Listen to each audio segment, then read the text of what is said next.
Tríada 7. Pareja exclusivamente parental. El padre y la madre se encierran en una relación de pareja que excluye por completo al hijo. Esta exclusión consiste en no ver tal cual es, sino tal y como ellos desean que sea. Este tipo de padre es incapaz de sentir un amor consciente, se encierran en su relación egocéntrica que les resulta suficiente e ignoran a su hijo. O se unen a él, ella, haciendo de su hijo un auténtico mártir a base de golpes e insultos. Todo esto genera en el niño una falta de confianza que acabará contaminando todos los demás aspectos de su vida futura. Más aún cuando esta clase de padres, disimulando los conflictos existentes en su pareja, pueden hacerse pasar por los padres perfectos.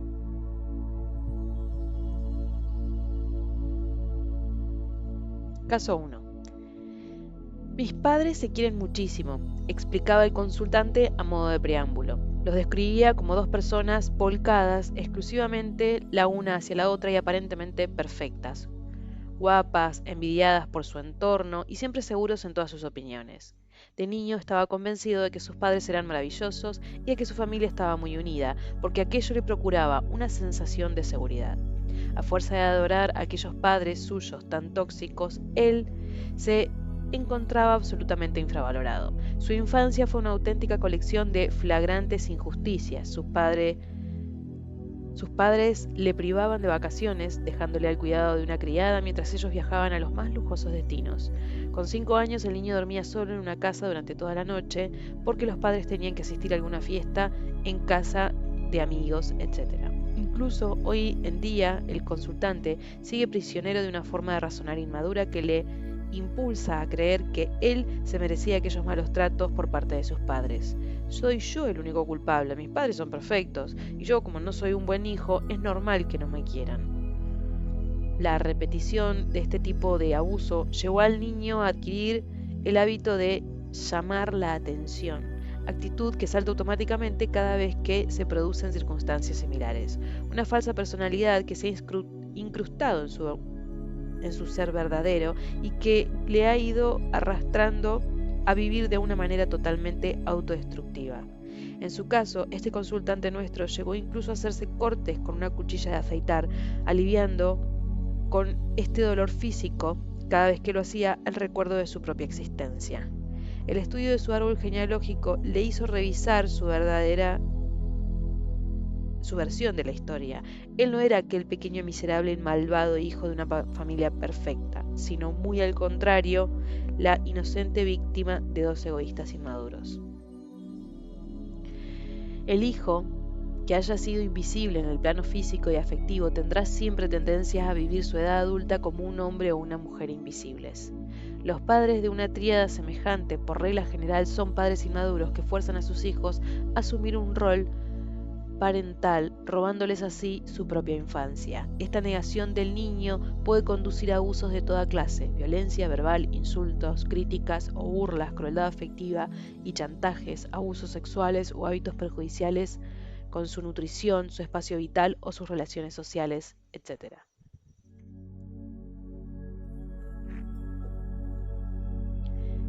Caso 2. Una pareja acude a un restaurante y deja encerrado en el coche a su hijo de solo 1 año. En la calle hace un calor inmenso. Al acabar de comer, 1 hora más tarde, se encuentran con su hijo inconsciente, deshidratado. Furiosos por aquel incidente, corren al hospital maldiciendo no su propia negligencia, sino el calor. Padre y madre viven su vida juntos, pero el niño no forma parte de esa unión. A su vez, una vez que salga de la infancia, deberá hacer unos esfuerzos colosales para poder aceptar que podrían haberle querido, sin él sentirse permanentemente encolerizado, deprimido o atraído por la muerte. Cuando uno no se siente querido por uno de sus padres, que sin embargo sí se quieren entre sí, o que solo quieren a uno de los hermanos, tiende a considerarse a sí mismo como el defectuoso o pensar que no merece la pena vivir y comienza a odiarse. También puede tratarse de una pareja de alcohólicos o drogadictos que son objeto de horror y vergüenza para su propio hijo, o personas muy débiles enfermas o profundamente deprimidas que obligan a su hijo a ocuparse de ellos, incluso a trabajar para ganarse la vida. Y pueden ser unos padres perfeccionistas obsesivos que exijan a su hijo conductas y actitudes de adulto, con absoluto desprecio de su edad. Bajo la máscara de padre colega, este puede hacer cómplice a su hijo de sus secretos sexuales o de cualquier otra naturaleza, reduciendo así la relación padre-hijo a una complicidad angustiosa para este último. El destino que genera esta tríada puede llevar a una persona a implicarse en relaciones abusivas, de manera que la intimidad vaya asociada al sufrimiento y al abandono. En consecuencia, la persona en cuestión tendrá dificultades para saber quién es, qué es lo que siente en realidad y qué es lo que realmente desea. Además, teme que la otra persona deje de amarla si ella descubre su verdadera personalidad.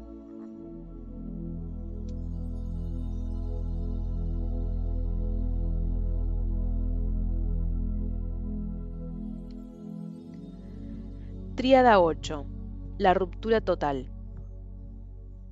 No existe ninguna comunicación entre el padre, la madre y el hijo. Los tres forman un hogar en el que cada uno vive encerrado en sí mismo, inmersos en la indiferencia o en el odio. En una familia que no sabe tener relación con el mundo. Este podría ser también el caso de un huérfano que no haya conocido jamás a sus padres y que desconozca por completo la relación que pudieron tener. Es muy raro que una tríada como esta exista en un estado puro porque siempre existe algún tipo de relación, aunque ésta sea mínima entre alguno de ellos.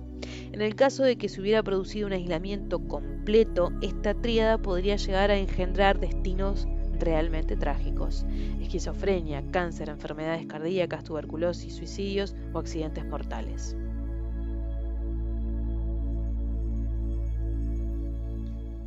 Caso 1. Desde que yo recuerdo, nuestra casa era un lugar muy triste. Mis padres apenas se dirigían la palabra. Era como si se viesen obligados a vivir juntos por una simple falta de imaginación. Eran dos personas muy pasivas que pensaban que la única cosa que les faltaba por hacer era esperar la muerte. Más adelante, leyendo el diario íntimo de mi madre después de su fallecimiento, descubrí que ella había alimentado siempre el sueño de que llegara un galán desconocido para poder salir de aquella situación. Con más de 40 años de edad, mi madre tenía ensoñaciones de niña pequeña. Mis padres me alimentaron y me vistieron, pero prácticamente no teníamos ninguna otra clase de relación.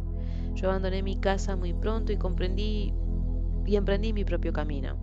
Aprendí en algunos ashram, comunidad espiritual, hippies de la India, en qué consistía las relaciones humanas, y aunque no todo fuera maravilloso, sí se puede decir que fue la propia comunidad humana la que me enseñó a vivir y emerger de aquella infancia mía tan desoladora. En este caso concreto, esta niña fue engendrada sin placer, sin amor, sin conciencia. No le dieron más que un techo, alimento y alguna otra comodidad material. Sin embargo, le cortaron cualquier tipo de relación con los demás, porque la familia era una especie de club privado en que no se admitían extraños. Así pues, y no habiendo podido adquirir un sentido de amor propio lo suficientemente sólido, creyó carecer por completo de valor y de capacidad alguna, y de no ser digna de ser amada. En términos generales, una persona educada así podría verse obligada a refugiarse en la droga, el robo o la prostitución, pero en este caso concreto, una casualidad milagrosa la puso en contacto con seres conscientes y caritativos que le permitieron abrirse, además de enseñarle a establecer vínculos sanos, tanto con el mundo como consigo misma. Se da también el caso de que el padre o la madre encuentra a la persona soñada y entonces la pareja se separa. Si la nueva aventura no da el resultado esperado, volverá a reconstruirse la pareja antigua. Caso 2. Mis padres murieron en un accidente de coche cuando yo era todavía un bebé. Fui acogida por mi tía paterna, que me educó en el culto de su hermano, mi padre, cuyas fotos adornaban la casa. Ella en muy pocas ocasiones me habló de mi madre y jamás lo hizo de la relación entre mis padres. Fue para mí un inmenso alivio cuando me hice adulto encontrarme con una amiga de juventud de mi madre que me contó cómo se habían conocido mis padres y el gran amor que les había unido. Al final tuve la impresión de que yo venía de alguna parte que no flotaba por encima de mi propia vida. Un niño o una niña que se queda huérfano de padre y de madre a causa de alguna enfermedad o un accidente tendrá tenderá a idealizarlos desmesuradamente y a permanecer inmovilizado en la misma edad en la que los perdió. Cuando el fallecimiento tiene lugar durante la adolescencia, puede producirse un bloqueo de la sexualidad porque los padres no están ahí para ayudar al niño en el paso a la pubertad, hacia el inicio de la edad adulta. Circunstancia esta que puede dar lugar a una inmadurez persistente que llevará al huérfano en cuestión, ya convertido en adulto, a comportarse de una manera inmadura, indecisa o irresponsable. Cuando se carece de padres o de un arquetipo parental, se corre el riesgo de quedarse infantil, porque el papel que cumplen los padres es guiar hasta que se logra ser adulto. La única forma de escapar de los prejuicios que se derivan de esta confusión de huérfano es encontrar unos padres sustitutivos, unos adultos a los que el niño pueda realmente admirar. Un niño abandonado que ha sido acogido por la beneficencia pública carece de árbol genealógico. A veces se encuentra una institución que le acoge o personas que asumen los papeles de padre y de madre, pero el niño padecerá durante toda su vida una importante carencia que siempre oscurecerá su conducta. Es bastante frecuente que un huérfano cree un árbol genealógico imaginario que convendría estudiar de la misma manera que el árbol genealógico y el árbol educador. En ciertas ocasiones, dicho árbol imaginario es desmesuradamente exaltado, con unos sueños de grandeza que contribuyen a infravalorar a la familia adoptiva. Los niños abandonados luchan siempre por encontrar su lugar en la vida, un territorio personal. Inconscientemente ellos nunca dejan de buscar a los progenitores que los abandonaron, con el inmenso deseo de perdonarlos y creyendo que mediante ese perdón obtendrán a cambio el amor que sus padres les deben. Aunque sus padres adoptivos les hayan tratado tan bien como les haya sido posible, ellos pueden llegar a alimentar un rencor inconsciente. El amor y las atenciones que sus padres adoptivos les prodigan iluminan con toda crueldad la falta de sus padres biológicos. Para un niño abandonado siempre es deseable tener el máximo acceso posible a su árbol genealógico, así como conocer en tiempo y forma la razón por la cual fueron abandonados en su momento. Si no, les será muy difícil aceptar la identidad adquirida en su familia de adopción.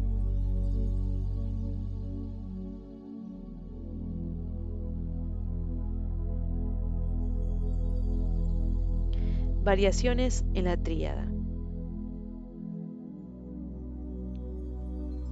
Conviene tener presente que muy a menudo el esquema de la tríada se vuelve más complejo en función de las diferentes situaciones que se puedan dar en la vida. A cualquiera que desee aplicar las diferentes tríadas en su árbol genealógico, le convendría ir aprendiendo poco a poco a esquematizar las diversas relaciones de una manera más elaborada. Para ello vamos a exponer 2 ejemplos de situaciones complejas con su correspondiente esquematización bajo la forma de una tríada. Caso 1. La tríada se convierte en cuarteto. El padre impone en la casa una compañera sexual que convierte a la pareja en trío. La madre refuerza los vínculos con su hijo para contrarrestar el desequilibrio y trata de desautorizar al culpable de quien ella, sin embargo, es cómplice. Mi padre y mi madre, desde el inicio de su relación como pareja, jamás se entendieron. Cuando yo era pequeña, mi padre reconoció su homosexualidad, llevó a un hombre a la casa y propuso a mi madre mantener una relación en trío. Yo sufría al ver a mi padre con ese hombre mientras mi madre se hundía en su soledad. Y aunque yo tomé partido por mi madre, jamás dejé de querer a mi padre. Ella me tomó como confidente de su desamor hacia él, a quien consideraba un degenerado. Como yo la quería profundamente, comencé a ver a mi padre a través de sus ojos. A medida que iba creciendo ponía cada vez más en duda la virilidad de los hombres, pero sin embargo yo me enamoraba de hombres homosexuales. Eran relaciones que terminaban pronto porque no acababan satisfaciéndome. Hoy en día mi padre está terminal debido al SIDA y yo me ocupo de cuidarle, lo cual me permite expresarle cuánto amor siento hacia él. Esto me permite además mirar a los hombres sin odio.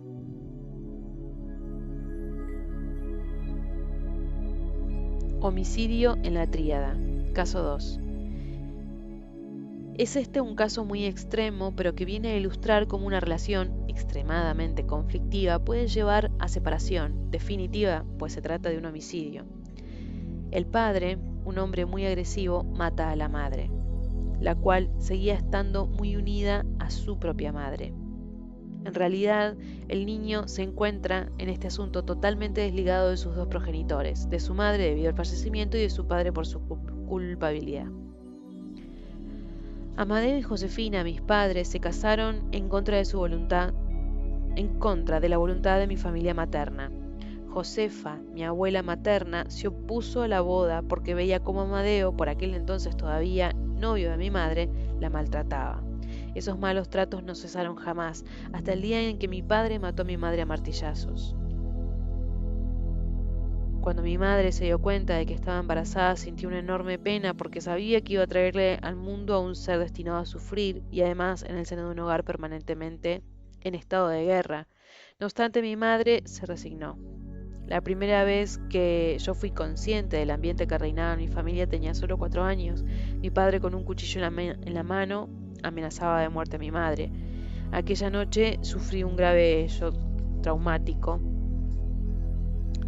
del que se derivó una epilepsia infantil que me duró hasta los 12 años. A partir de aquel momento comencé a oponerme a mi padre y a defender a mi madre hasta que él consiguió matarla. Durante toda mi vida he tenido que defenderme de los hombres, me proyecto automáticamente siempre en una competición con ellos. Sé que todo esto está programado en mi inconsciente y que tengo poca elección, pero ahora que estoy empezando a tomar conciencia de ello, me gustaría cambiar todos los aspectos de mi vida que no me sirven y que no contribuyen en nada a mi alegría natural.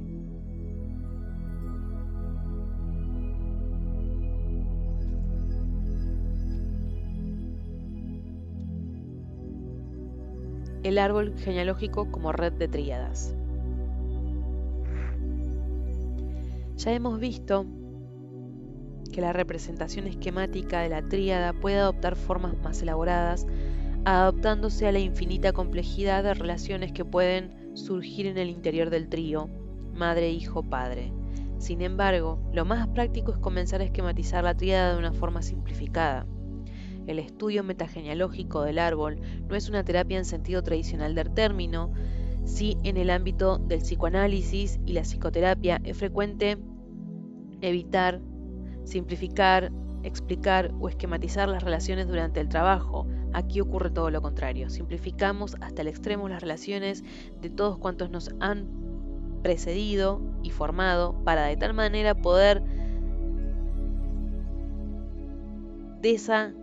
desacralizarlas mejor. Constatar que mi madre nunca tuvo buena relación con su padre o mi madre estuvo marcada por una absoluta simbiosis con su madre nos va a permitir distanciarnos de dichas relaciones como si estuviéramos asistiendo a un espectáculo que está dando otra familia que no es la nuestra. El poder comprender la saga en su totalidad, sus nuevas manifestaciones y sus silencios es el principio de una toma de conciencia que nos situaría en una posición madura frente al árbol genealógico. También hemos visto antes que el pasado ejerce su influencia repetitiva a través de una serie de elementos más o menos objetivos, nombres propios, iniciales, fechas de nacimiento, edad en que las personas tienen su primer hijo, fecha de cuando conocieron a su cónyuge o cuando fallecieron, cuáles fueron las profesiones, etc., pero también cuáles fueron las ideas recibidas de sus insatisfacciones, sus traumas, sus enfermedades, sus divorcios, sus angustias económicas, sus éxitos, sus fracasos. El hecho de identificar bien estas repeticiones permite liberarse de las trampas que tiende el árbol genealógico, es decir, pensar según sus propias creencias, vivir según su ley y estar atado a él por lealtades más o menos conscientes. De lo contrario, nos podemos considerar simbólicamente poseídos por una serie de actos reflejos falsos, de reacciones e impulsos que no nos pertenecen en sentido estricto. O sea, que estaríamos poseídos por un grupo de egos que corresponden a los espíritus de determinados miembros de nuestra familia. Y esta posición nos impulsará a actuar de cara a ciertos individuos o ante una circunstancia, movidos por una personalidad alterada y muy diferente de nuestro auténtico ser. Así pues, el estudio del árbol genealógico es, para nosotros, un trabajo de toma de conciencia que permite adquirir una lucidez tan compleja como sea posible frente a nuestra herencia, un poco como si estudiáramos la autonomía de nuestro inconsciente familiar o como si fuéramos un etnólogo extranjero que observa las costumbres de una tribu primitiva. Para llevarlo a cabo será preciso concentrar primero el árbol genealógico todo cuanto sea posible.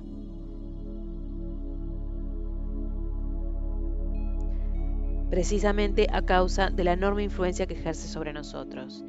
En una segunda etapa será tenida en cuenta toda la complejidad de nuestra propia persona con el fin de que podamos decidir ante dicha herencia cuáles son los elementos que pesan sobre nosotros, cuáles decidimos por el momento conservar o dejar en su sitio y cuáles nos proponemos transformar, utilizando para ello un cierto número de medios creativos, simbólicos y rituales que nos permitirán integrar en nosotros una nueva realidad, más de acuerdo con nuestras aspiraciones más profundas, como si estuviésemos valorando los muebles, los objetos y otros seres de una vieja casa familiar y nos planteáramos qué deseamos tirar a la basura y qué conservar o transformar.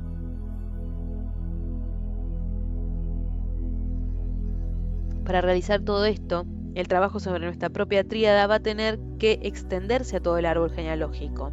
En efecto, el destino del niño forjado, impuesto por los padres, depende del destino que sus padres han heredado de sus propios padres, y el de los abuelos dependerá a su vez de las relaciones que estos hayan mantenido con los bisabuelos.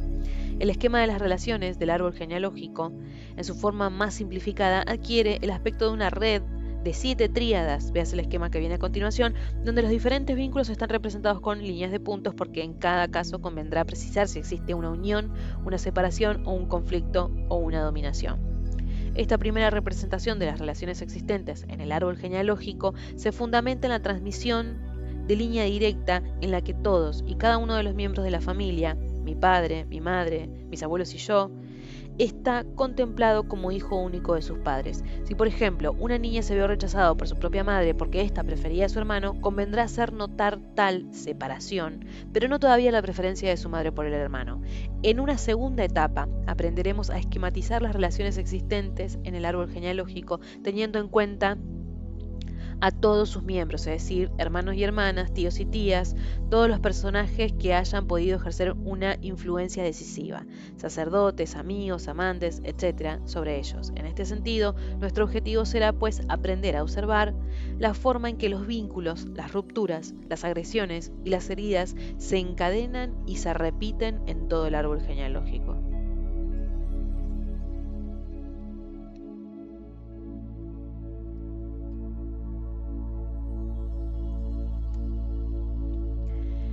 Ejercicio 13. El árbol de las tríadas. Para cada una de las tríadas del árbol genealógico es preciso establecer un esquema relacional lo más exacto posible.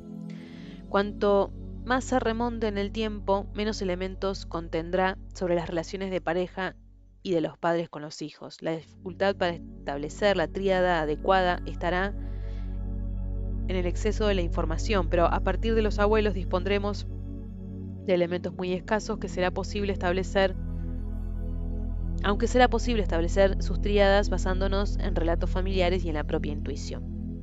Para llevar el trabajo a cabo y según la cantidad de información de la que dispongamos, podremos proceder siguiendo 3 etapas. La tríada afecta en general a los primeros 7 años de vida, a menos que algún acontecimiento clave se produzca entre los 7 y los 14 años. El trío no tiene un carácter permanente. Los acontecimientos ocurridos por factores externos como guerras, catástrofes, ruinas, enfermedades graves, hechos extraordinarios, traslados o exilios, divorcios, muerte de uno de los padres, etc., llegan a cambiar la relación entre los padres y los hijos. A veces esto supone tal como de conciencia.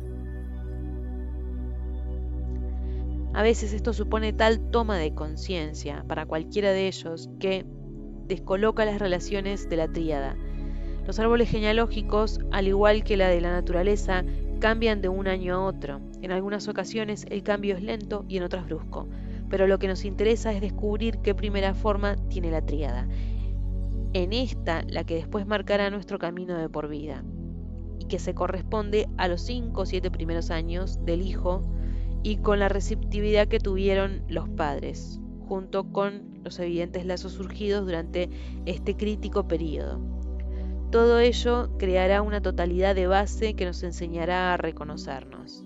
Es también posible que en un estado de depresión una persona caiga en un proceso de delirio y pase radicalmente de un aspecto a otro de su tríada remontándose en el tiempo.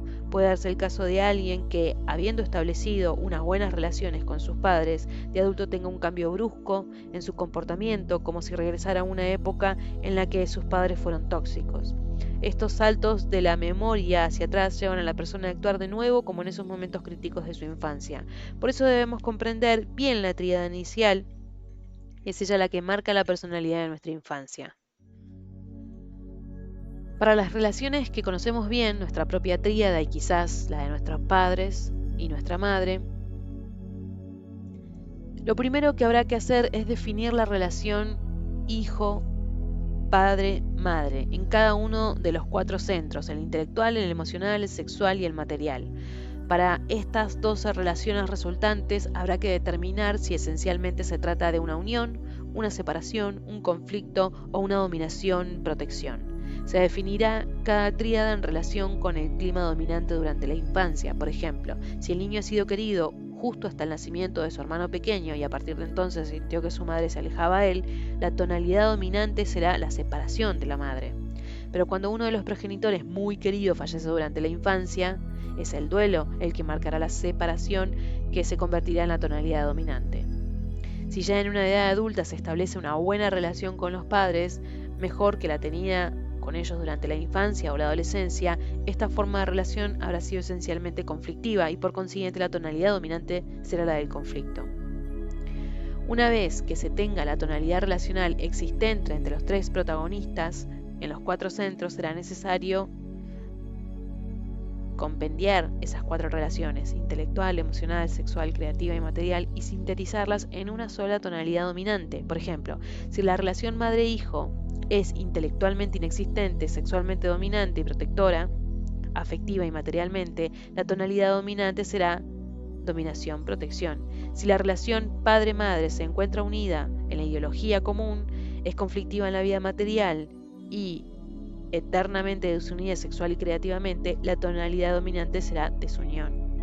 En el caso de las tríadas, sobre las que se conocen menos datos, en general las de los abuelos, se puede intentar anotar lo más preciso que resulte posible cuál era la naturaleza de la relación entre los 3 protagonistas. Cada tríada está ya definida por 3 relaciones que la resumen. Simplifíquense aún más dichas relaciones a un solo vínculo, aunque sea bochornoso, tóxico, conflictivo, etc., a una carencia de vinculación, separación, ausencia, ignorancia, conflicto, intermitente, sin continuidad relacional, etc. Y por último, únanse las tríadas entre sí.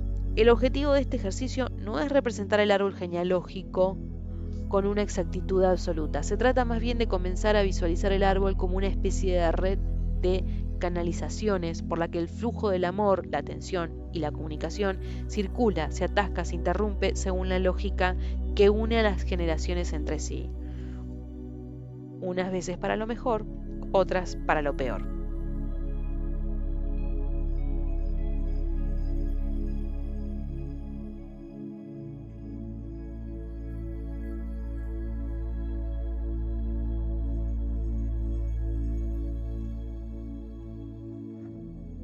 La hermandad en el conflicto, entre el conflicto y la colaboración. Si todo niño tiene tendencia a considerarse como hijo único, la familia, en cambio, se sueña a sí misma como un cuarteto. La imagen más extendida de la familia ideal es la compuesta por padre, madre, hijo mayor, hija menor, concepción muy vinculada, como se verá después, con la tradición patriarcal de algunas sociedades de transmitir al hijo primogénito el patrimonio. La idea de tener la parejita es un deseo casi universal, y si la familia fuese a aumentar después del segundo, inconscientemente los padres desearán de nuevo tener un varón y luego una niña, y así sucesivamente. Aunque es cierto que, en función de la historia familiar, este esquema podría comportar algunas excepciones. En el inconsciente colectivo, la hermandad es también el lugar por excelencia en el que se produce la rivalidad y, en un último extremo, hasta el fratricidio. Son muy numerosos los mitos que nos presentan la historia trágica de alguna rivalidad entre hermanos que acaban en homicidio. En efecto, Rómulo acabó con la vida de su gemelo Remo, con quien había fundado la ciudad de Roma.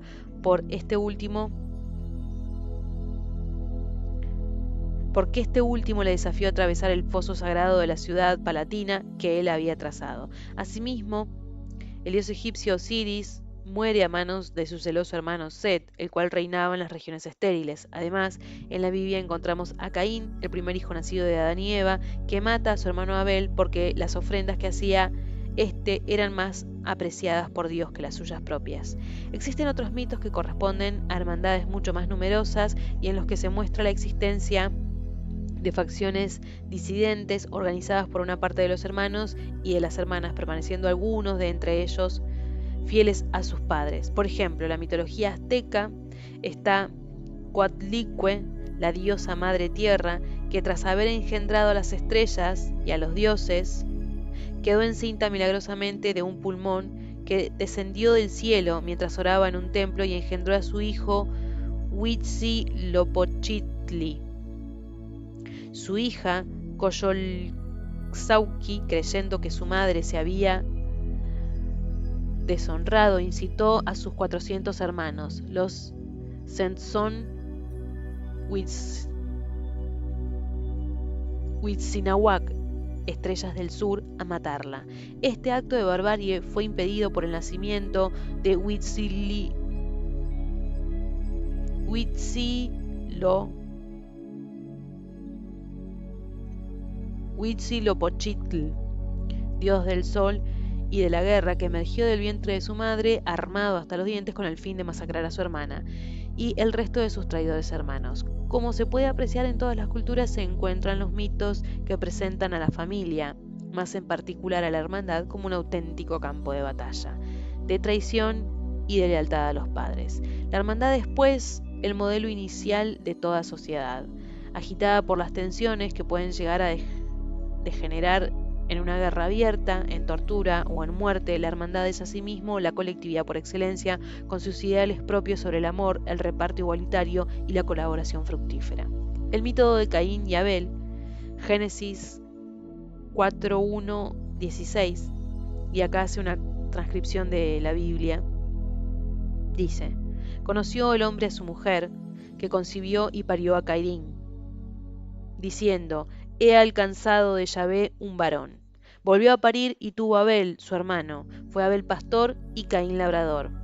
Y al cabo de tiempo hizo Caín ofrenda a Yahvé de los frutos de la tierra, y se la hizo también a Abel de los primogénitos de su ganado, de lo mejor de ellos.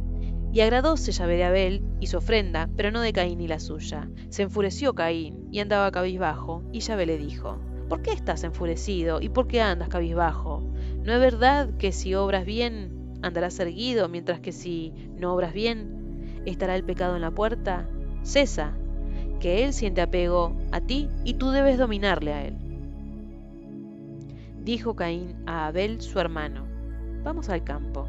Y cuando estuvieron en el campo, se alzó Caín contra Abel su hermano y le mató. Preguntó Yahvé a Caín: ¿dónde está Abel tu hermano? Contestóle: no sé, ¿soy acaso el guarda de mi hermano? ¿Qué has hecho?, dijo él. La voz de la sangre de tu hermano está clamando a mí desde la tierra. Ahora pues, maldito serás de la tierra, que abrió su boca para recibir de mano tuya la sangre de tu hermano. Cuando la labres, te negarás sus frutos y andarás por ella fugitivo y errante. Dijo Caín a Yahvé: insoportable es mi castigo, ahora me arrojas a esta tierra. Oculto a tu rostro habré de andar fugitivo y errante por la tierra, y cualquiera que me encuentre me matará. Pero Yahvé le dijo: no será así. Si alguien matara a Caín, sería éste 7 veces vengado. Puso pues Yahvé a Caín una señal para que nadie que le encontrase le matara. Caín, alejándose de la presencia del Señor, habitó en Nod, el oriente del Edén. El mito de Caín y Abel puede ser interpretado de muy diferentes maneras. Ciertos comentaristas ven en él la huella de una antigua rivalidad entre tribus nómadas, la del pastor Abel, y las tribus sedentarias, la de Caín.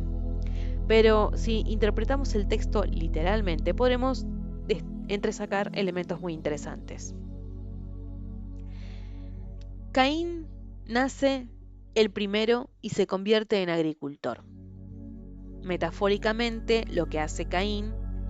Una etimología posible de su nombre hebreo es he adquirido. Es tomar posesión de la tierra, como el primogénito de cualquier familia toma posesión de todo el espacio físico y psíquico disponible. Abel, etimológicamente podría significar existencia precaria. Su hermano menor llega a una tierra ya conquistada, por lo que se tiene que convertir en pastor. Se dedica a cuidar los rebaños, es decir, se organiza para subsistir con lo único que tiene a su disposición, adaptándose y cuidando de una multitud de seres vivos. Caín, el primogénito, es quien toma la iniciativa a la hora de hacer una ofrenda a Dios. Su hermano menor, Abel, lo imita, pero con una variante. Si Caín sacrifica simplemente los frutos de la tierra, él ofrece los primogénitos de su ganado. Todo esto puede interpretar desde el punto de vista que Abel, al sacrificar los corderos que han nacido en primer lugar, lo que sacrifica metafóricamente es a su hermano, que es quien ha nacido primero y al que considera como quien tiene todo lo mejor. Esto nos remite a la admiración que sienten los hermanos menores por sus hermanos mayores, unido al deseo de eliminarlos. Mientras que Abel sacrifica lo mejor de todo cuanto tiene, Caín, primogénito y legítimo propietario del territorio, no está dispuesto a ofrecer un sacrificio auténtico. El hecho de tener que compartir algo ya es mucho para él. Dios favorece la ofrenda de Abel. Esas vidas de animales cuya sangre ha derramado, prefigurando su propio sacrificio. Esto nos remite al hecho de que el preferido de una familia es siempre paradójicamente sacrificado, porque la preferencia supone una carga que le corta el afecto de sus hermanos y hermanas. Cuando Caín, movido por los celos, muestra su rostro abatido, el Eterno lo observa inmediatamente. En estos momentos, Yahvé representa al Padre absolutamente atento, que no ignora ninguno de los sentimientos de su hijo, y da a Caín la oportunidad siguiente. ¿Por qué estás enfurecido? ¿Y por qué andas cabizbajo? ¿No es verdad que si obras bien andarás erguido, mientras que si obras mal... Me perdí. ¿Estará el pecado en la puerta? Cesa, que él siente apego a ti y tú debes dominarle a él. Traducciones alternativas. No será el pecado el que esté a la entrada, sino una bestia que estará escondida a tu puerta porque te codiciará. ¿Podrás dominarla? O, al abrirla, la culpa estará agazapando, lanzando sobre ti su pasión, y tú habrás de gobernarla. Esta elección fundamental, será la que rija la guerra o la paz. El primer movimiento, el pecado, la culpa o la bestia, agazapada, estriba en los celos de Caín, que finalmente triunfarán y lo arrastrarán al asesinato. Pero la posibilidad de elección existe y la solicitud que muestra el Eterno al dirigirse a Caín inscribe esta elección como la de toda la humanidad. Si Caín accede a sacrificar su ego, su deseo de poseerlo todo, de ser el primero en todo, como ha hecho Abel sacrificando a sus corderos, él también será distinguido y descubrirá, al abandonar la satisfacción personal de la posesión ilimitada, la alegría transpersonal que se deriva del hecho de compartir. Además, una vez cometido el homicidio y habiendo sido ya dictaminado el destierro de Caín, su linaje aprenderá también la lección, porque toda su descendencia se convertirá en una tribu de ganaderos nómades como lo era su hermano Abel. Será de Set, tercer hijo de Eva, de quien venga el linaje que conducirá hasta David y posteriormente hasta José, el padre adoptivo de Jesús. Una vez acabada la lucha fratricida, será el tercer hermano, aprendida muy bien la lección, quien engendre una humanidad consciente.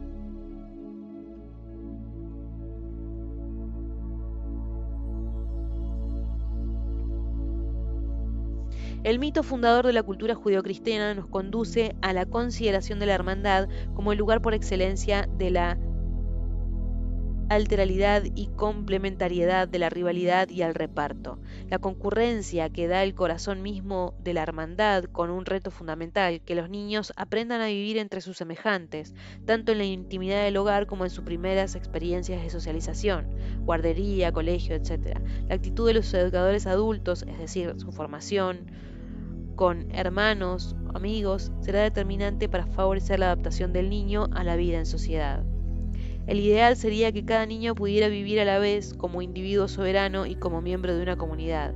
Es difícil llegar a la edad adulta en un estado de serenidad frente a los demás, lo que equivale a decir entre la propia hermandad. Los conflictos que se producen entre hermanos se derivan después en conflictos en la vida cotidiana. Los problemas de rivalidad entre ellos se deben siempre a una misma exigencia: ser queridos por los padres, o sea, tener una vida segura. Ahora bien, la necesidad de amor, seguridad y atención que tiene un niño puede verse contrariada por los múltiples desafíos que se le presentan a los padres: obligaciones de la vida diaria, catástrofes, accidentes diversos, dificultades económicas, afectivas o profesionales, enfermedades, movimientos sociales e históricos que puedan afectar la familia, etc. Cuando los padres están anticuados o no tienen buenas intenciones, no cumplen debidamente su misión de educar y concienciar a sus hijos, sino que trasladan a la hermandad su impotencia, su rabia, sus obsoletas soluciones procedentes del pasado.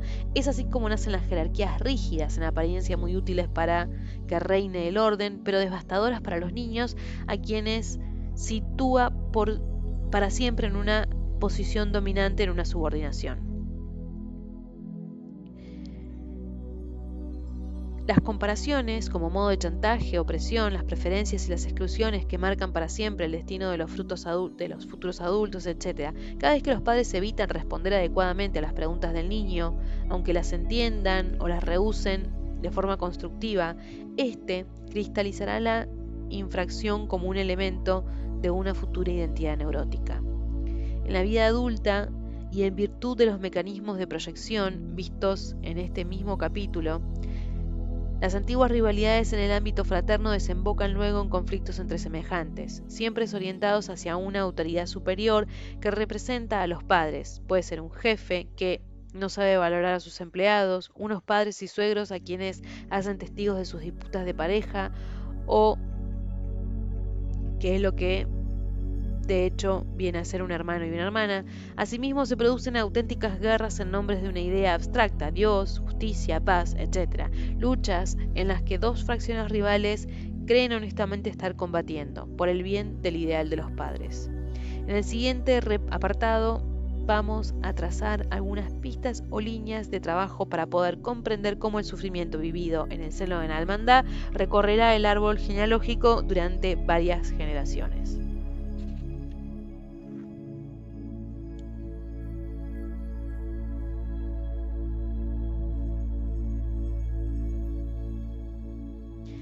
Educar a una hermandad, los retos de compartir. Ya hemos visto que, en sentido estricto, una hermandad comienza con un cuarteto, idealmente primero un hijo y después una hija, que amenaza a la tríada y a su vez la realiza. El primer hijo ha hecho padres a la pareja por primera vez. A partir del segundo hijo, la paternidad madura, ya no actúa igual ante cada hijo ni entre los propios miembros de la casa, donde los hijos cada vez más van reclamando su atención y cuidados. Con cada nuevo hijo que llega aumenta el tema de compartir y se hace más complejo. Ya vimos que con el primer hijo un reparto equilibrado conduce a una tríada también equilibrada, en la que cada uno de sus integrantes estará en relación con los otros dos en los 4 planos: el mental, emocional, sexual y material. Sin embargo, en el seno de una familia, compartir el tiempo, el espacio, las diferentes necesidades, los deseos, los sentimientos e incluso las palabras se hace no solo entre hermanos y hermanas, sino además entre hijos y padres, y a mayor escala en el propio ámbito de la familia y la sociedad. Si el padre está en la cárcel o abrumado de trabajo o debido a una posición social más baja, la sociedad privará a la familia de su presencia. Si regresamos a los fundamentos de la sociedad judeocristiana, nos encontramos con 2 ejemplos de compartir que ilustran cuál es el ideal del mismo. No existe la competencia, sino una puesta en común dentro de una abundancia ilimitada. Para el pensamiento judío, la filosofía talmúdica expresa en un plano intelectual la idea de compartir. Reunidos los rabinos, comentan la Torá y cada uno de ellos aporta su propia opinión sin que nadie le refute. Será el Eterno el que decida, aunque sea de manera incognoscible. En el fondo, quien decidirá será el futuro lector del capítulo del Talmud del que se trate, lo que significa que la responsabilidad ética, intelectual y espiritual de cada individuo es respetada. No existe competencia alguna entre las diversas opiniones. No se trata de encontrar la interpretación correcta que hará de tal o de cual hijo preferido, sino una abundancia de pensamiento virtualmente ilimitado destinada al espíritu por excelencia y capaz de acoger todos y cada uno de los pensamientos individuales. De igual forma, en la Santa Cena, Cristo comparte simbólicamente su carne y su sangre con sus 12 hijos, los apóstoles. En el banquete no se produce competencia porque allí reina el amor total, aunque cada apóstol tenga su propio carácter específico a los ojos de Cristo. El ritual de la misa reproduce este ágape, compartir la comida en el amor total. Todos y cada uno de los fieles pueden recibir el cuerpo de Cristo de la mano del sacerdote que representa, sin que ninguna sienta que la hostia del vecino le ha privado de la suya. Estos dos modelos tan diferentes en apariencia y tan similares en su principio común resumen muy bien la demanda fundamental de cada niño en el interior de la hermandad. No quieren otra cosa que no sea el amor total, la atención total y el reconocimiento total, porque compartir realmente no consiste en dividir algo limitado en partes todavía más limitadas, aunque iguales, sino en la fragmentación del todo, en una infinidad de partes igualmente ilimitadas en las que cada uno es la totalidad.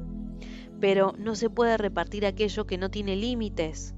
Compartir es la desmultiplicación del todo, del amor, de la energía vital, de los sentidos, no su división. Toda queja o exigencia del niño se convierte en esa misma demanda, por un caramelo de más, por un minuto más de atención, por una prenda de vestir, un juguete, etc. Y cuanto más imperativa sea la solicitud del niño, más significará que este niño no se siente querido. De cara a las manifestaciones sin fin de esta demanda fundamental, los padres se ven obligados a actuar, de alguna manera, en nombre de la divinidad. En la terminología que venimos usando, actuar en conciencia a partir de su ser esencial. Poco a poco se van encontrando con una situación similar a la de un practicante de Zen ante el koan.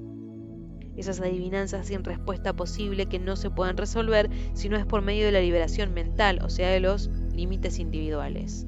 La tarea no es fácil. Con la mejor intención del mundo, numerosos padres, preocupados por hacer las cosas lo mejor posible, adoptan sin querer actitudes que ellos querrían que estuvieran auténticamente liberadas de su propia educación, pero en realidad no son sino una mera reacción contra ella y se revelarán desgraciadamente como tóxicas. La trampa que tiende el árbol no es solamente por reproducción, sino por formas de repetición más solapadas y que son, en particular, la compensación y la oposición. Así, algunos de estos padres se agotan y agotan también en su entorno, tratando de responder punto por punto todas las demandas de su hijo, ansiosos por darle todo cuanto puedan desear. Se llega entonces a una situación del hijo rey que ocupa un espacio de los adultos monopolizando la conversación y multiplicando sus caprichos en virtud del hecho de que él se merece toda la atención de su entorno y los padres viven en función del tiempo del niño, sacrificando el suyo propio. Los padres, caídos en la trampa de esta situación, actúan por compensación y oposición a su propia educación. Frustrados por las reglas restrictivas y rotundas negaciones que padecieron durante sus propias infancias, se muestran ahora incapaces de oponerse a los deseos de su hijo, de imponerle restricciones de forma cariñosa o de decirle no con todo el amor del mundo. En consecuencia, los niños educados bajo esta situación carecen de referencias y se topan con serias dificultades a la hora de hallar los límites que los puedan calmar. Y esto se puede traducir en problemas de sueño que revelan una profunda angustia ligada a la falta de una estructura de referencia. En virtud de este mismo mecanismo, otros padres que sufren por falta de la comunicación en el seno de su propia familia pasan el tiempo dando excesivas explicaciones de todo a sus hijos pequeños y pidiéndoles opinión continuamente. También es posible encontrar a ciertas madres hablando sin parar con su niño de 3 años acerca de algo tan mínimo como saber si prefiere el helado de vainilla o fresa, o bien preguntar continuamente al niño para saber si se siente cansado o no. En realidad, en estos casos, la falta de decisión por parte de los padres es una fuente de angustia para el niño, al que pueden abocar a una crisis de furia que los padres desamparados no se llegan a explicar. Las situaciones familiares en las que el niño es el preferido, por ejemplo, porque es el heredero primogénito, son igualmente muy nocivas, no solo para los hermanos que pudieran estar padeciendo tal injusticia, sino también para el propio hijo preferido. Por regla general, un niño que no es educado en el sentido de compartir siempre querrá todo para él. Sus hermanos, hermanas y después los partícipes de su entorno, sus amigos y sus conciudadanos, serán siempre competitivos con él. Es decir, vivirá en un mundo de rivalidad y competencia en el que compartirá sin cesar lo que él recibe, en la que comparará sin cesar lo que él recibe con lo que a los demás se les da. Siempre tendrá necesidad de alguna cosa más para poder sentirse preferido o favorecido, para sentir que existe. El frenesí consumista de nuestra sociedad actual está gran parte fundamentado por la falta de conocimiento de compartir y de equidad. Al igual que la solución de un koan zen se debe a una mutación mental obtenida a través de la meditación y la no identificación con ideas o pensamientos personales, la solución a la paradoja de compartir, que todo sea para mí y también para los demás, solo puede proceder de una evolución, de un nuevo nacimiento. Es indispensable mejorar del nivel de conciencia de tu propia familia para educar a los hijos en lo que supone repartir. En concreto, esto se puede observar en la típica comida familiar en la que en los postres la tarta se divide en partes absolutamente iguales entre padres e hijos. En apariencia todo está perfecto, pero de pronto uno de los hijos pide un trozo más de tarta, aunque él ya ha comido su porción. Atrapados en la contrariedad por la limitación material y la demanda del hijo, que es ilimitada, se dan numerosas reacciones inapropiadas a la vez que muy frecuentes. En el nivel de conciencia más básico, los padres, exasperados y rivales de sus hijos,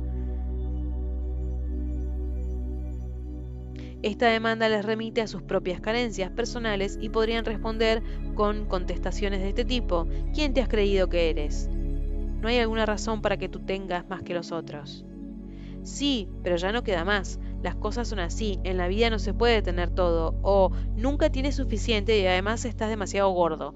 Todas ellas son reacciones agresivas que el niño acusará desde el punto de vista de su autoestima. En segundo nivel, unos padres bien intencionados pero incapaces de resolver el problema se sentirán culpables desde el punto de vista de su propia capacidad para ser buenos padres y podrían reaccionar de la manera siguiente: lo siento muchísimo, pero no queda tarta. Debería haber hecho una más grande.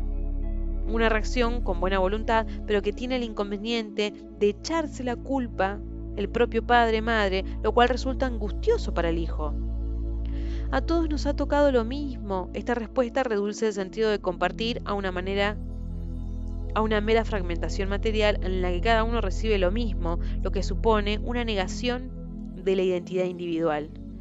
Toma mi trozo, yo no tengo hambre. Es evidente que los demás se sentirán celosos por tal favor. ¿Quieres un bombón? ¿Una galleta? Así, lo que se hace es desviar la actuación del niño sin saber qué hay tras ella y reduce su demanda a una simple petición de algo dulce.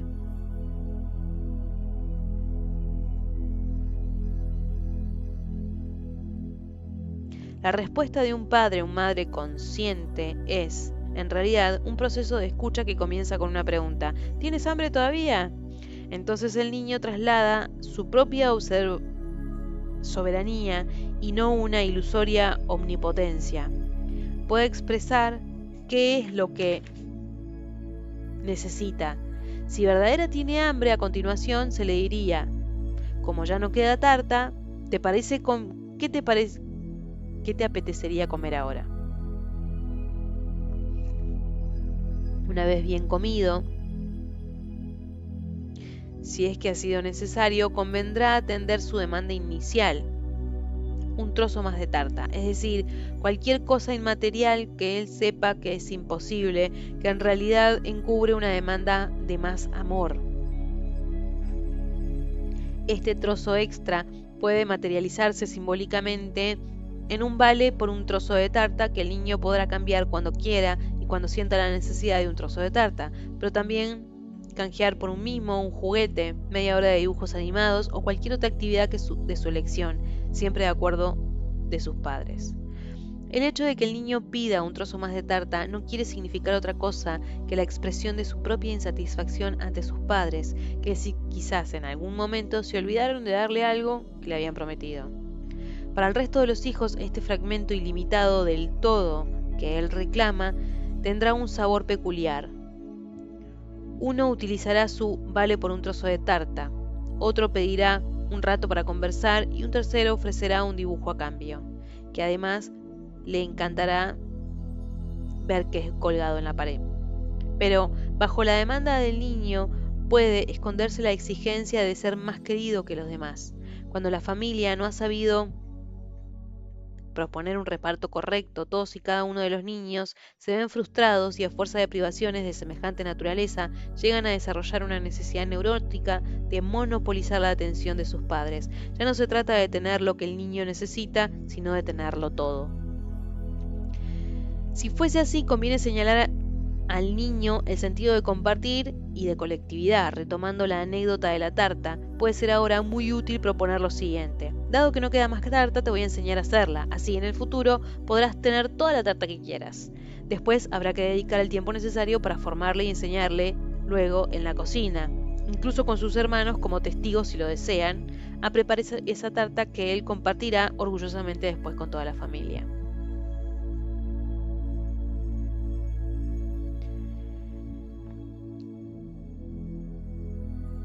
También en esto el tarot nos enseña el camino, puesto que los dos grandes arquetipos cósmicos, la luna y el sol respectivamente, madre cósmica y padre cósmico, iluminan de manera igualitaria y con una generosidad inagotable a sus hijos, que reciben todos la misma atención, la misma claridad de escucha. Nadie prima sobre el otro. En el sol se puede ver a dos hermanos en situación de ayuda mutua. En la luna se puede ver una escena en la que tres animales se vuelven hacia ella con una misma demanda, que la luna responde sin hacer discriminación alguna.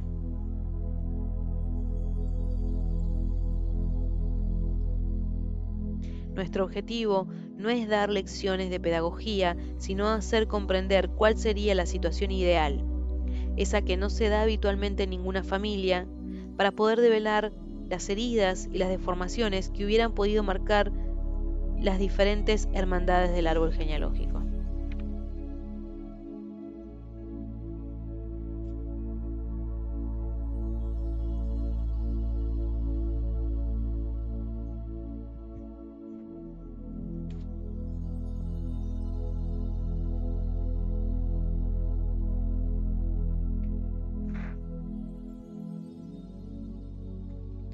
Jerarquías, comparaciones, preferencias y castigos.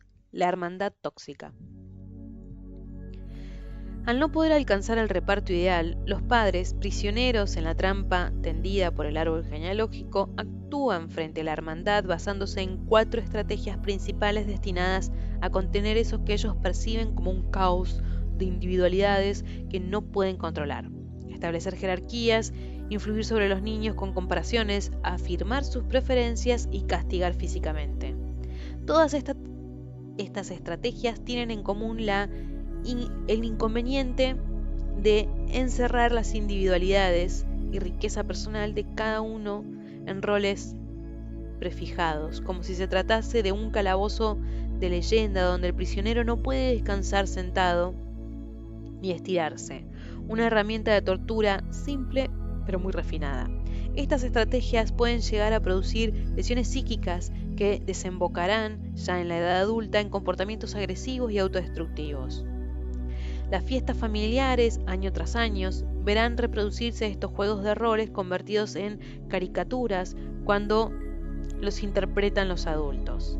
Las personas externas a la familia serán testigos estupefactos de todo este ritual en el que los roles se distribuyen entre el hijo preferido, el rebelde, el más amable, el más querido, el más guapo, el hijo enfermo, el chivo expiatorio, el clon de papá, el clon de mamá, etc.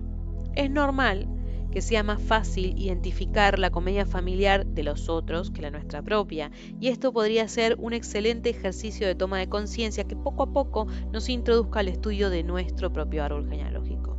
Por otro lado, recordemos que todo conflicto entre los padres potencia los problemas que pudieran existir en el ámbito de la hermandad. El niño espontáneamente leal a sus dos padres, ante que el deterioro lo obligue a tomar partido, va a vivir la oposición entre ambos como un conflicto interno. Y cuando se trate de una hermandad de dos o más hermanos, dicho conflicto va a reproducir sobre la relación entre ellos. Uno estarán a favor de la madre y otros del padre.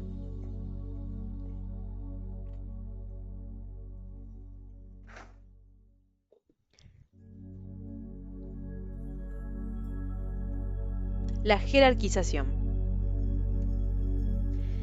permite a los padres confinar a cada miembro de la hermandad en un lugar y una función muy precisos y a delegar parte de la autoridad en los hermanos que tengan mayor rango. La jerarquización es muy practicada en las familias numerosas, donde los mayores se suman a la hora de hacerse cargo de los pequeños para ayudar a sus padres a las tareas educativas. El inmenso inconveniente que tiene esta estrategia estriba en la clasificación para toda la vida de las posiciones de hermanos y hermanas, dominantes o dominados, encantadores o molestos, mañosos o intelectuales, serviciales o pachás. Todos ellos muy probablemente serán en la sociedad lo que se les ordenó que en sus propias casas. Ser en sus propias casas.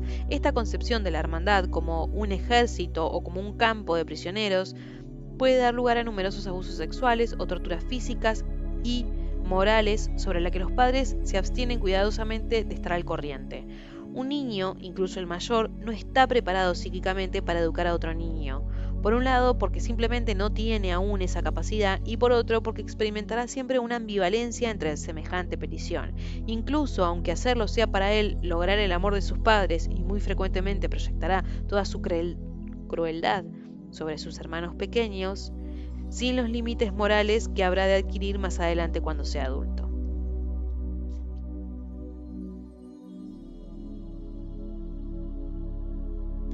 La uniformización y la comparación van parejas. Estas dos actitudes provienen del hecho de que los padres son incapaces de apreciar a todos y a cada uno de sus hijos por lo que realmente son e intervienen con unos moldes determinados. La uniformización es un procedimiento bastante común y psicológicamente muy primitivo que consiste en la sobrevaloración de los parecidos, como por ejemplo, los rasgos comunes entre padres e hijos, el aire de familia, la cultura familiar o determinados tics coinciden, etc. Con frecuencia se ven niños vestidos igual, como si llevasen un uniforme o intentando aprender a tocar un instrumento que les han regalado para que tengan su hueco en el concierto familiar. Si al hijo pequeño no le gusta el clarinete, pues peor para él, el piano ya está adjudicado. Tanto en la uniformización como en la comparación, los padres establecen un canon de perfección que se corresponde con sus propias búsquedas personales, en general insatisfechas. Incapaces de alcanzar sus ideales, los padres pretenden imponérselo a sus hijos, de forma que es habitual ver a la hija de una madre obsesionada por su peso convertirse en anoréxica para así adaptarse a los aberrantes criterios de belleza de su madre. Al igual que la uniformización, que también consiste en tratar a todos los hijos de la misma manera, la comparación pretende fijar desde el exterior una regla inmutable y objetiva. La comparación sirve para convencer al niño de que debería ser una persona diferente a la que él es, proporcionándole a cambio un modelo exterior. Pero esta creación de valores abstractos desarraiga la individualidad, el parecido, el resto de los familiares o a modelos arbitrariamente establecidos es lo que realmente se valora, no la diferencia. La comparación es útil de manipulación muy clásico que permite a los padres no tener que expresar sus propias necesidades, sentimientos, deseos o ideas en primera persona, para así no verse obligados a tenerlas en cuenta en su relación con su hijo y no arriesgarse a ser contradicho o verse enfrentado a sus propias limitaciones. La frase, fíjate en tu hermano, él sí que es bueno, ha arreglado su habitación, impone el deseo de los padres, queremos que ordenes tu cuarto, como una condición para obtener su parte de ese producto limitado que es su aprecio. Igualmente, en vez de decir, creo que deberías comer menos y sostener un intercambio de ideas con el niño respecto de este punto y comprender qué razón hay para que coma tanto, o aceptar que coma según el hambre que tenga y de una manera sana para su morfología, se suelen decir como, fíjate en lo delgada que está tu hermana, dando a entender que ella sí representa la norma y tú tendrás que adaptarte. El padre delega de esta manera su propia autoridad en un modelo abstracto exterior que se convierte en una norma o ideal que conlleva un chantaje. El que mejor se ajuste al modelo recibirá una gratificación de la que el niño desviado será privado. La comparación arrastra a la competencia y será esta última la que mejor se despliegue a los criterios de los padres a la hora de obtener su trozo de tarta. Los niños educados en la comparación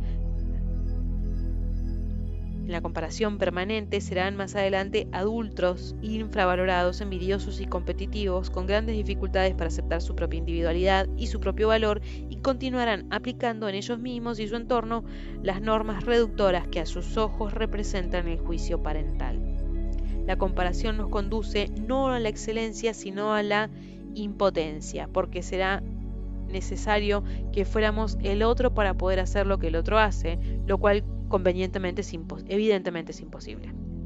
Hay una historia zen en la que se nos muestra a un monje que, preocupado por alcanzar la iluminación, contempla cómo su compañero medita con una serenidad que él no puede llegar a tener. Entonces el monje decide abrirse a su maestro y le cuenta el problema que tiene. Este le conduce hasta el huerto del monasterio y le dice: ¿ves ese manzano y ese peral? Cada uno de ellos produce frutos muy buenos, pero no se pueden comparar.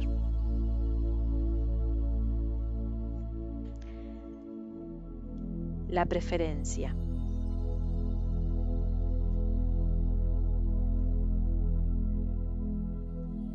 Es un impulso completamente normal. Uno es dueño de las afinidades que puede sentir hacia tal o cual persona, y los niños no son una excepción. Lo que sí es tóxico, en cambio, es manifestar sin freno las preferencias en el seno de la hermandad, dado que cada niño tiene necesidad de sentirse querido tal y como es, y son muchos los padres que trasladan inconscientemente a sus hijos los sufrimientos y las carencias de su propia infancia, intentando así compensarlos, aunque sea en detrimento de una relación más auténtica. Ya hemos comentado antes que el orden de nacimiento es un elemento determinante en la hermandad. Citemos como ejemplo el de un padre de 3 hijos que, siendo el tercero de su hermandad, fue educado por una hermana mayor que él, número 1, y maltratado por su hermano menor, número 2. Este padre trasladará exactamente aquel escenario infantil y los sentimientos que engendró en él a sus propios hijos, a su hermano mayor. A su hermana mayor le hará madrina de su primer hijo y experimentará una inexplicable hostilidad a su segundo hijo, al que considerará un rival. La diferencia en esta ocasión es que su rival es más débil y vulnerable que él, mientras que en su infancia su hermano rival era más fuerte que él. Esta vulnerabilidad permitirá que vengue en su hijo los malos tratos que sufrió antaño. Y con respecto a su tercer hijo,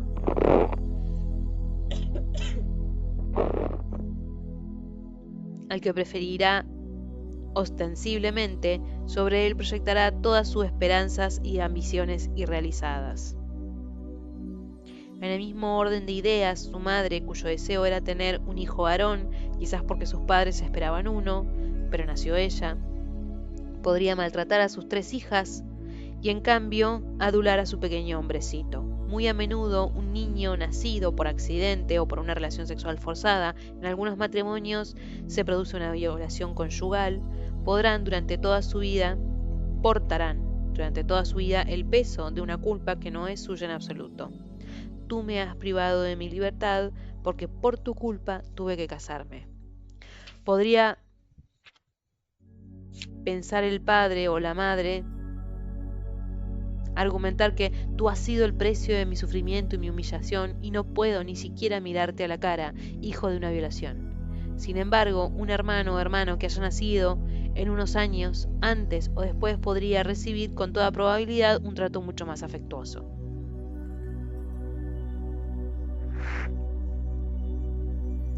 El niño, al no tener forma de comprender por qué es peor o mejor tratado que los demás, se encuentra inmerso en un estado de gran angustia psíquica y pondrá en juego todo cuanto le sea posible para hacer notar que está siendo injustamente tratado. Si es rechazado, se sentirá totalmente malvado y luchará con intensidad para hacerse merecedor del cariño que no llegará jamás. Si es el preferido, perderá toda noción del otro o por el contrario podría poner su vida en peligro llevando a cabo actos heroicos para hacerse merecedor de esa preferencia que sienten por él y por lo cual se siente culpable. A veces la noción de preferencia tiene mucho que ver con algún abuso. Por ejemplo, el padre se aproxima sexualmente a la hija mayor, la cual se sacrifica, es decir, acepta el abuso para que el padre deje tranquila a la hermana pequeña. Pero la segunda hermana, consciente de la situación, la vivirá también como una gran herida debido a una pregunta que se hace en secreto: ¿por qué mi padre no me ha querido a mí? Y a causa de la culpa que siente, mi hermana se ha tenido que sacrificar por mí.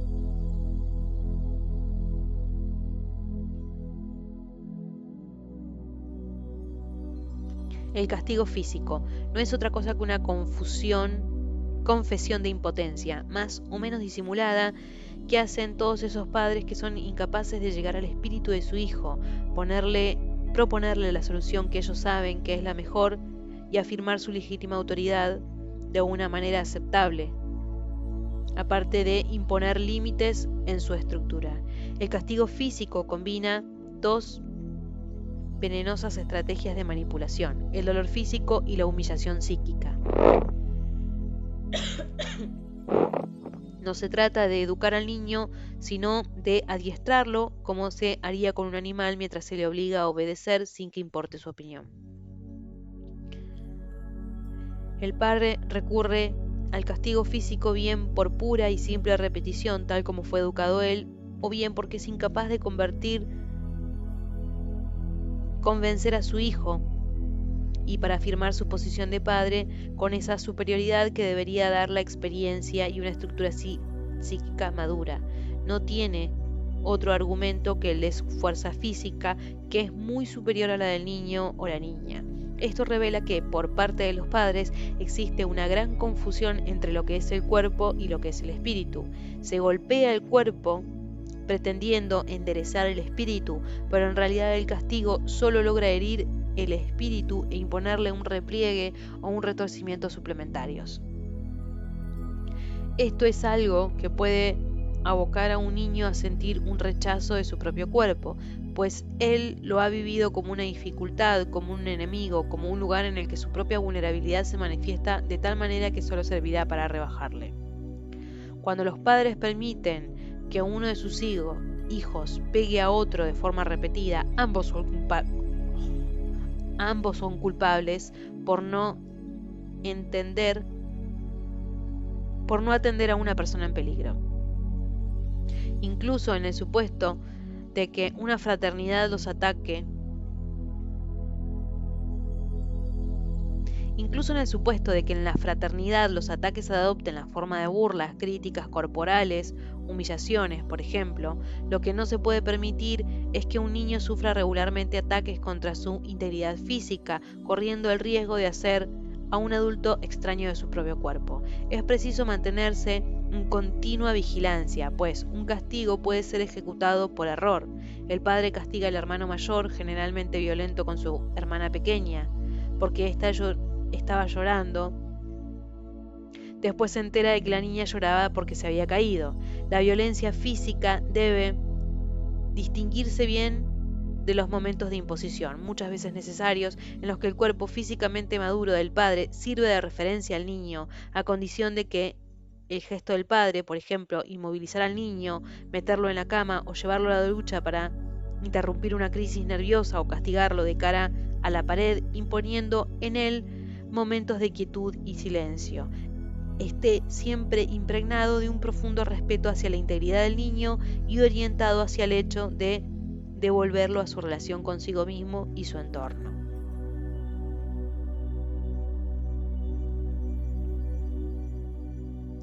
Las situaciones en el seno de la hermandad son realmente variadas, pero cuando se convierten en patológicas, podrían poner de manifiesto la existencia de una de estas 4 situaciones que acabamos de ver, incluso las 4 al mismo tiempo. Sea también el caso terrible en que los padres abandonan por completo a sus hijos, proporcionándoles solo y a duras penas un hogar y alimento. Entonces, las relaciones familiares se organizan entre hermanos y hermanas como si fueran una horda sin un guía adulta, donde el más fuerte impondrá a los demás su voluntad inmadura y el abuso arbitrario, circunstancias nacidas de su propia desesperación. El menor gesto de interés que pudieran mostrar estos padres serían tomado como una preferencia, y en tal situación se podrían asegurar que los padres se apoyan también sobre una jerarquía que se basa en la ley del más fuerte.